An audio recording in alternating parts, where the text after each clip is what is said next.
Salut à tous et bienvenue dans la quotidienne Mercato. Bon alors pour ceux qui pensaient qu'il avait fait un choix par défaut et qu'il y était allé à reculons, bah là force est de constater qu'il a plutôt l'air heureux l'ami Fekir. On le sent même déjà intégré, à l'aise quoi.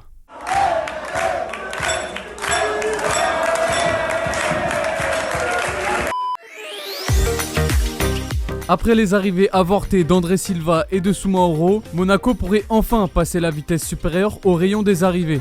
Henry Onyekuru, le milieu offensif nigérian de 22 ans, devrait rapidement atterrir en principauté et rejoindre les deux premières recrues du mercato, Gelson Martins et Benjamin Lecomte. Everton et Monaco se seraient entendus sur une indemnité comprise entre 15 et 20 millions d'euros. Pour rappel, Onyekuru n'a jamais évolué avec Everton en raison d'un problème de permis de travail, mais sort d'une saison réussie en prêt du côté de Galatasaray. Une belle pioche en perspective, enfin si tout se passe bien lors de la visite médicale. Annoncé lui aussi sur les tablettes de Monaco, Ruben Aguilar pourrait finalement découvrir la Première Ligue. À presque une semaine de la fin du marché anglais, Téléfoot peut vous confirmer que Brighton et Crystal Palace sont intéressés par le français, tout comme Monaco en cas de départ de Djibril Sidibé. L'ASM, qui a d'ailleurs les faveurs du latéral de 26 ans, 10 millions d'euros seront environ nécessaires pour convaincre Montpellier. C'est également un feuilleton peut-être moins passionnant que celui de Neymar ou celui de Dybala, on vous l'accorde, mais il anime la presse britannique depuis le mercato hivernal. L'international Harry Maguire pourrait enfin signer à Manchester United. Selon Sky Sports, les Mancuniens seraient prêts à faire du joueur de 26 ans le défenseur le plus cher de l'histoire devant Van Dijk en offrant 88 millions d'euros à Leicester. À la base, pas très chaud pour se séparer de leur pépite, les Foxes pourraient bien revoir leur plan devant une telle offre. Maguire, de son côté, aurait clairement fait comprendre à ses dirigeants son envie de départ et son envie de passer un nouveau cap. On commence encore et toujours avec nos amis espagnols. Esports, fidèle à la saga Neymar. Le quotidien catalan explique que le Brésilien se projette déjà à Barcelone et qu'il n'entend absolument plus porter le maillot parisien en match officiel. Pour le Mundo Deportivo, le Barça est aussi à l'honneur et on dit au revoir à Malcolm en partance pour le Zénith, alors que Junior Firpo est toujours la priorité du club pour suppléer Jordi Alba. Enfin pour As et Marca, Zidane déjà sous pression peut se sentir soulagé grâce à Benzema et son triplé inscrit hier face à Fenerbahçe. En Italie, un accord aurait été trouvé entre la Juve et Lukaku selon Tuttosport, alors que pour le Corriere, le deal qui inclut le Belge et Dybala pourrait tomber à l'eau puisque l'Inter compte bien pointer le bout de son nez pour l'Argentin.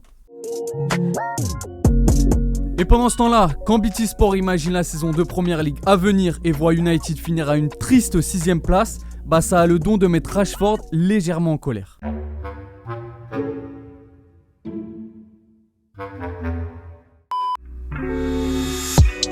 C'était un autre des feuilletons de l'été et il se termine. Nicolas Pepe a choisi son nouveau club et ce sera donc Arsenal pour l'attaquant ivoirien. Et à Téléfoot, on était les premiers à vous en parler. Pepe a signé pour 5 ans et laisse au LOSC un joli cadeau d'adieu.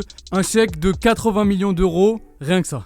Le LOSC continue d'être actif, cette fois dans le sens des arrivées. Le club nordiste a annoncé ce matin l'arrivée du jeune Victor Osimhen en provenance de Charleroi. L'attaquant nigérian a signé un contrat de 5 ans pour une somme d'environ 12 millions d'euros selon La Voix du Nord. Auteur de 20 buts la saison dernière, Osimhen pourrait être une très bonne pioche pour Lille. Au point de faire oublier Pepe, n'hésitez pas à nous donner vos avis dans les commentaires.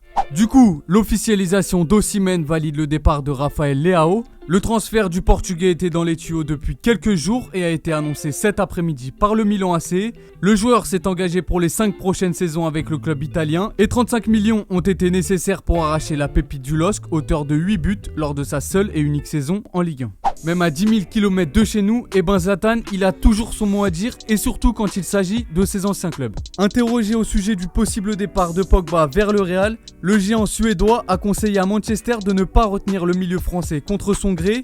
Il demande également aux dirigeants d'utiliser la situation à leur profit et de compenser son départ par un joueur qui a réellement envie d'évoluer au club. Des paroles sages de la part du Z. Hier, Alex vous demandait si vous étiez inquiet pour le Real au vu de leur préparation un peu compliquée. Valentréal, toi t'es même très inquiet, notamment sur le plan défensif avec un Ramos qui n'est que l'ombre de lui-même et des recrues qui sont pour le moment loin d'être au niveau, alors qu'au contraire, Vatos, toi tu n'es pas inquiet. Il y a des nouveaux joueurs qui doivent apprendre à se connaître, Zidane fait beaucoup tourner et les automatismes ne sont pas encore là. Pour toi, il y aura au moins une demi-finale en Ligue des Champions, comme d'hab avec Zizou quoi.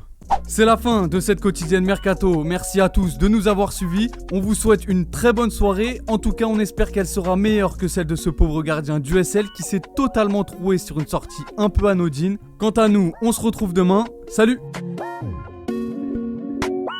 Et n'oublie pas, tu peux cliquer sur le blason Téléfoot là juste à droite pour t'abonner à la chaîne et du coup ne rien rater du contenu exclusif. À la prochaine!